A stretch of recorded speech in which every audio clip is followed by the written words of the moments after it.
Ratusan keluarga penerima manfaat atau KPM Kecamatan Kemang, Kabupaten Bogor, Jumat pagi berbondong-bondong mendatangi kantor kecamatan untuk mendapatkan bantuan program Keluarga Harapan atau PKH dan bantuan pangan non-tunai BPNT.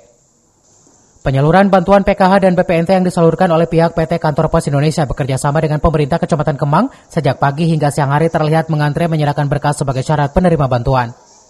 Kasih PM Kecamatan Kemang Amir mengatakan sebanyak 972 keluarga penerima manfaat yang menerima bantuan selama 3 bulan. Periode bulan April, Mei, dan Juni, penyaluran bantuan tersebut dilaksanakan berjalan lancar dan aman.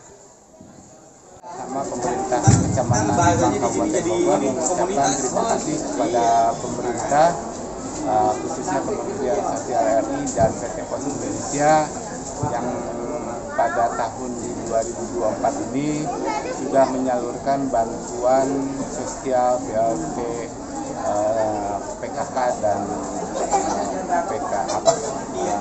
bantuan sembako. Dan tentunya saya mengucapkan banyak terima kasih karena memang pada kesempatan setelah Lebaran ini masyarakat khususnya warga Kecamatan Kemang sangat membutuhkan dengan adanya bantuan tersebut. Menurutnya penyaluran bantuan yang dilaksanakan di Aula Gedung Kantor Kecamatan ini antusias masyarakat dari 8 desa, 1 kelurahan itu diharapkan bisa bermanfaat untuk masyarakat yang membutuhkan. Dari Kemang, Kabupaten Bogor, Suhanda Abriji melaporkan.